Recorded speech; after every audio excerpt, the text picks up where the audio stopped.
La PNH a mené ce vendredi une opération au village de Dieu. L'objectif était de déloger les membres du groupe 5 secondes, selon le directeur général de la police, Léon Charles.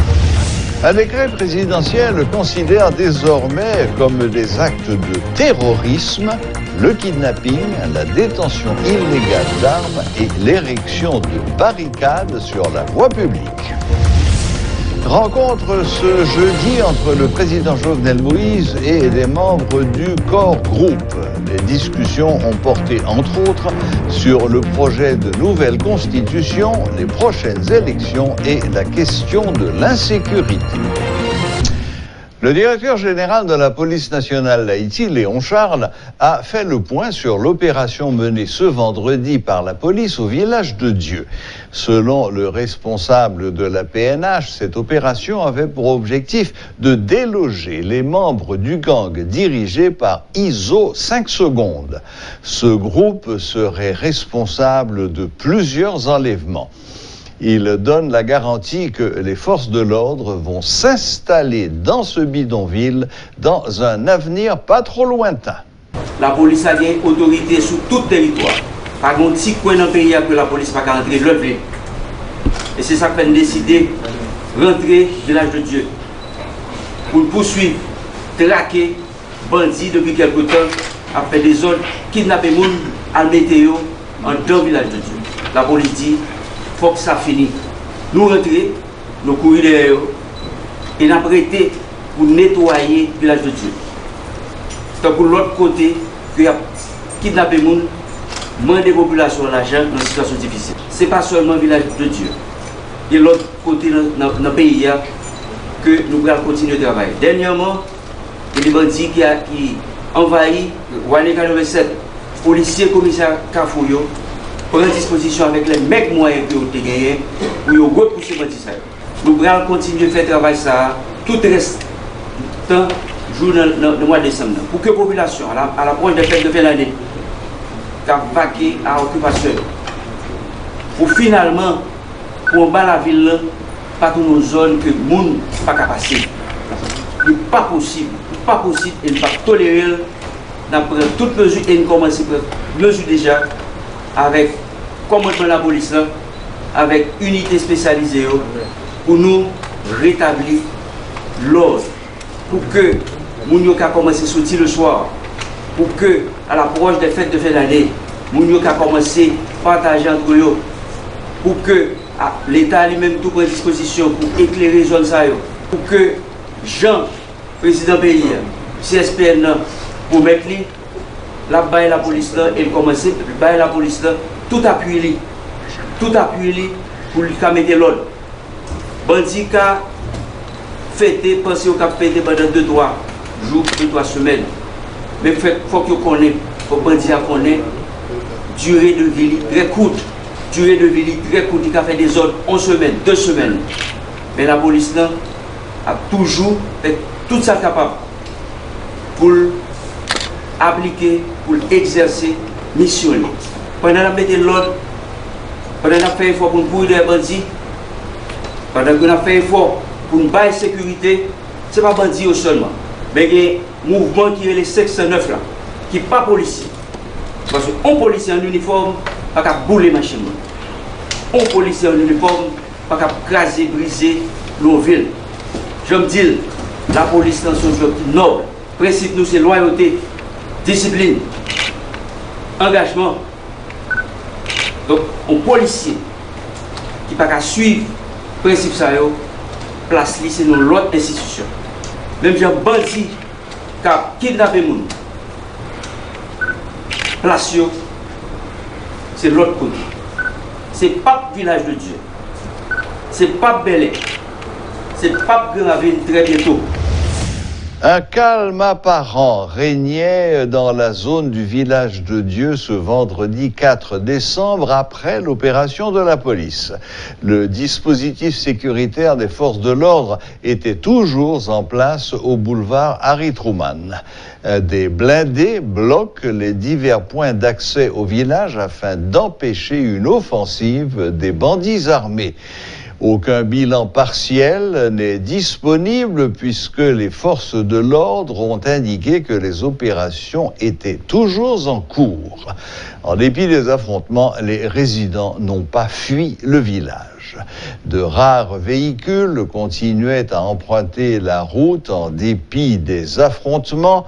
Plusieurs unités de la police, dont le SWAT, le CIMO et l'UDMO, sont impliquées dans cette opération lancée à l'aube. Le secteur protestant demande aux autorités gouvernementales de tout mettre en œuvre pour faire régner un climat de sécurité en Haïti. Les leaders religieux déplorent la passivité du pouvoir et demandent aux autorités de tirer leur révérence s'ils n'arrivent pas à assumer leurs responsabilités. C'était l'occasion pour le cercle ecclésiastique de demander au corps groupe de cesser de s'immiscer dans les affaires internes d'Haïti. Les pasteurs Gérald Bataille, Lucien Forge, Dieu-Pie Chérubin ont parlé au nom du secteur protestant lors d'une conférence de presse à Delma. Suivez ce reportage de Jean-Jules Desaugustes. Une dizaine de pasteurs s'étaient réunis vendredi à l'hôtel Visa Lodge pour réfléchir à la situation sociopolitique du pays. Faisant corps, ils se sont penchés entre autres sur le climat d'insécurité que vit Haïti actuellement, la misère de la population et l'ingérence de la communauté internationale dans les affaires internes de la République. C'est le pasteur Gérald Bataille qui s'est exprimé en premier au nom de la coalition. Nous ça cap manigancé et nous dit en vérité cette fois faut autorité au ban nous sécurité. Prêtre mourir, pasteur mourir, un grand mourir, fidèle mourir, avocat mourir. Regardez ça qui passe avec bâtonnier. Donc nous pensons, mes amis, faut dirigeants nous dégager mettre Jean-Jacques pour être capable de nous sécurité. Ça, c'est position secteur pas nous qui c'est secteur évangélique. Nous parlons trop.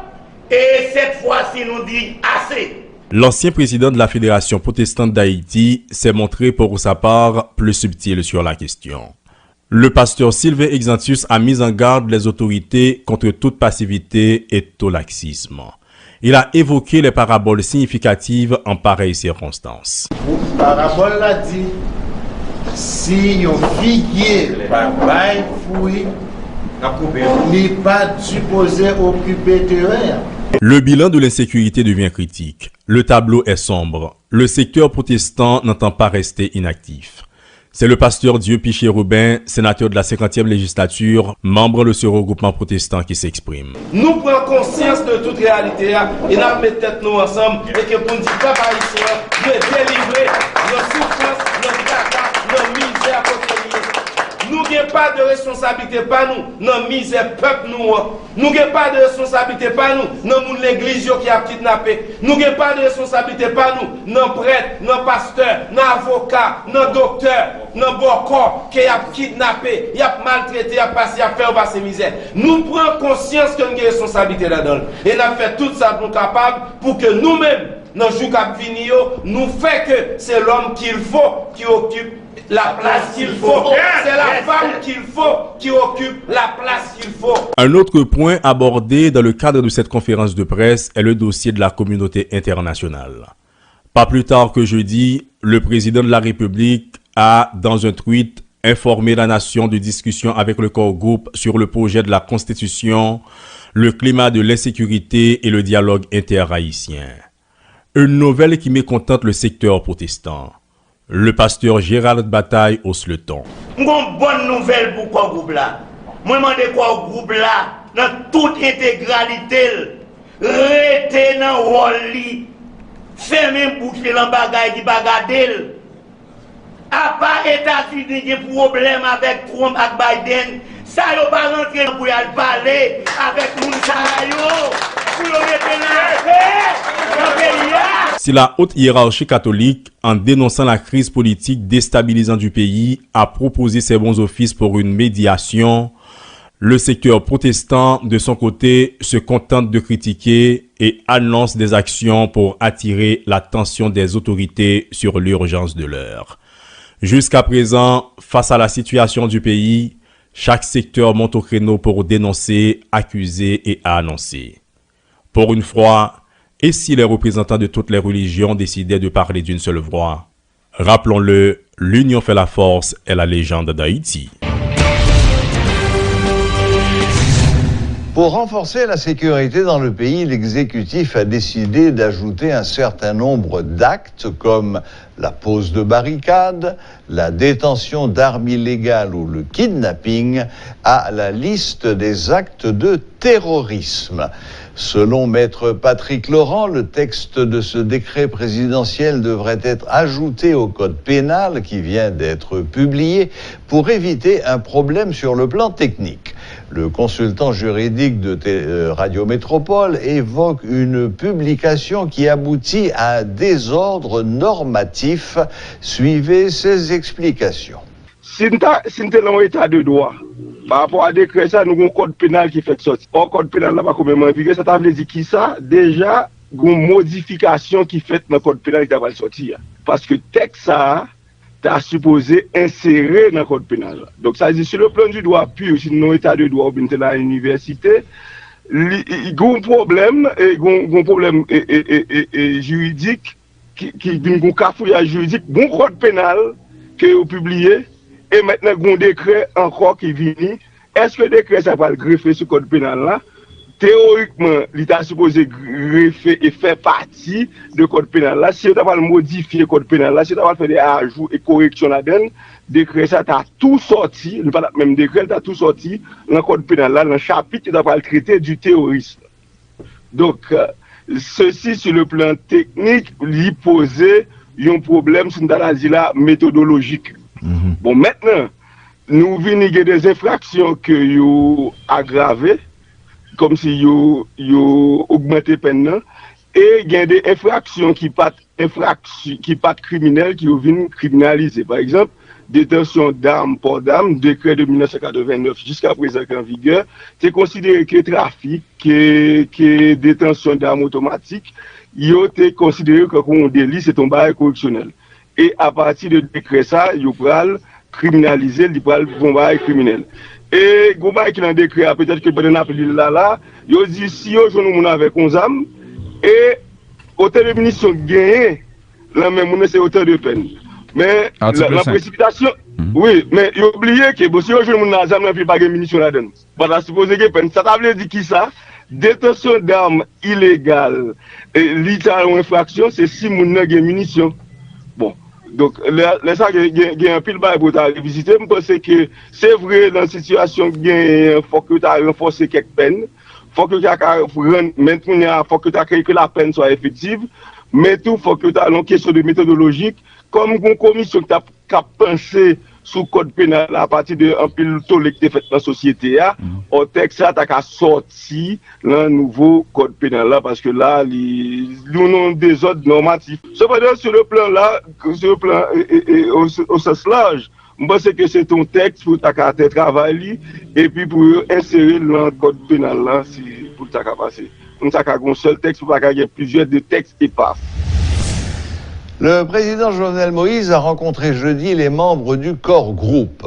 Cette rencontre fructueuse, selon le chef de l'État, a été l'occasion de discuter du projet de nouvelle constitution, des prochaines élections, du climat sécuritaire et de la poursuite du dialogue interhaïtien. Rappelons que dans une note publiée la semaine dernière, le corps groupe avait invité les autorités haïtiennes à faire des efforts pour organiser des élections dans le pays d'ici 2021. Le corps groupe est composé de la représentante spéciale du secrétaire général des États-Unis, des ambassadeurs d'Allemagne, du Brésil, du Canada, d'Espagne, des États-Unis d'Amérique, de France, de l'Union européenne et du représentant spécial de l'Organisation des États américains, OEA. Des individus armés qui dépouillent des passagers, des bus volés ou kidnappés, la remontée des actes de violence frappe de plein fouet le secteur du transport en commun. Des chauffeurs qui assurent les trajets, notamment centre-ville, Pétionville, Fermat, réduisent leurs heures de travail. Une décision qui expose davantage les passagers à l'insécurité, alors que les chauffeurs, de leur côté, affirment vouloir y échapper. C'est un manque à gagner, reconnaissent les chauffeurs, mais ils préfèrent fonctionner ainsi au lieu de perdre un bus qui ne leur appartient pas, comme ce fut le cas la semaine dernière à la Boule 12, explique un conducteur. Suivez ce reportage de Rudolf Pierre-Louis. L'air profondément affecté, ce père de famille vient d'être victime des bandits qui sévissent à la capitale lors d'un trajet entre le centre-ville et Pétionville. Nèg yo kon monte machine depuis Pétionville, yo prend les rive Canada, yo gen debout quitter des bosses, yo fouyer moun yo, et puis yo descend. Deux trois nèg kon fait ça.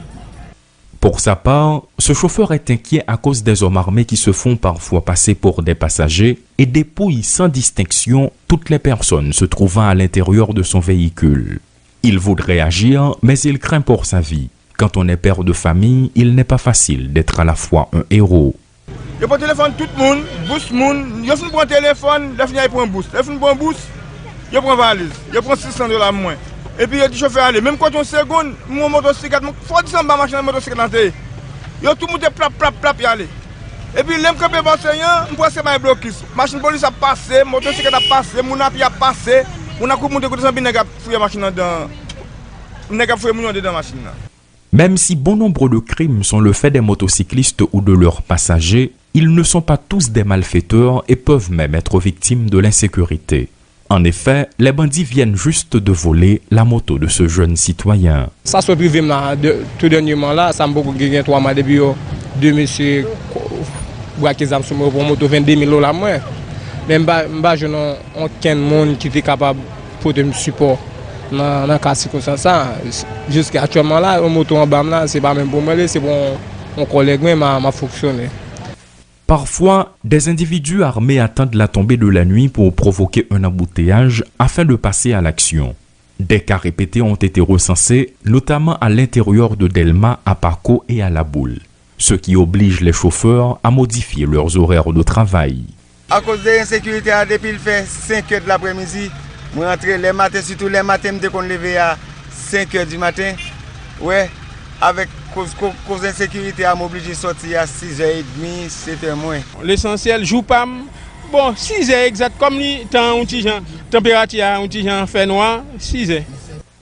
Cette mesure de sûreté adoptée par beaucoup de chauffeurs n'est pas sans conséquence sur les transports en commun. Les passagers en paient le prix fort, ils le reconnaissent. La dégradation du climat sécuritaire a aussi un impact économique. Certains chauffeurs louent les bus qu'ils conduisent, d'autres doivent encore de l'argent après les avoir achetés. La situation actuelle engendre de la frustration. Depuis 3 heures, je suis ligne campé là. Moi-même, je fais prudent. Je fais 4 heures, je suis obligé d'entrer là quand même. Je suis machine là pour moi, je vais pas bon. Alfis, je vais machine là, même mal de problème. Ah, moi-même, depuis 11 heures, je suis à la caille, je mal. Je vais faire des pressions. La caille, je suis rentré. Pour sécurité. On fait comme manger, mais on va faire comme journée. On est obligé de vivre avec. Sauf si on job. Mais avec pour me rester dans le passage, je ne vais pas prêter. Sauf si je suis dans le job, je vais faire les malades. Avec moun, pas moun, et bien inconnu, non? C'est une situation difficile dans laquelle se trouvent les chauffeurs de taxi-moto, de tap-tap et de bus. Par rapport à la montée de l'insécurité, les chauffeurs sont obligés de rentrer plus tôt que prévu. Même si cela représente un manque à gagner, mais se protéger est personnel, ont-ils affirmé. D'un autre côté, c'est un véritable casse-tête pour les citoyens de rentrer chez eux après leurs activités. Colère, frustration, bousculade, mécontentement, il n'y a pas suffisamment de véhicules pour assurer le transport en commun. L'inquiétude s'installe, la peur au ventre, bref, l'insécurité bat son plein à l'approche des fêtes de fin d'année. Elissi Diolassin et Rudolf Pierre-Louis, Portée des Métropoles. Maître Gérard Gourgue est décédé ce vendredi à l'âge de 95 ans. Admis à l'hôpital le 1er décembre, jour de son anniversaire, son état depuis n'avait cessé de se dégrader. Avocat de carrière, membre du barreau de Port-au-Prince et professeur de droit constitutionnel, il avait fondé la Ligue haïtienne des droits humains en 1978 pour s'opposer aux exactions des Duvalier. À leur chute, en 1986, il intègre le Conseil national de gouvernement comme ministre de la Justice avant de se présenter l'année suivante à la présidence, puis de se retirer suite au massacre de la ruelle Vaillant. Fervent défenseur de la légalité et de la démocratie, il monte une deuxième fois au créneau en 2000 suite à l'élection controversée de Jean-Bertrand Aristide à la présidence.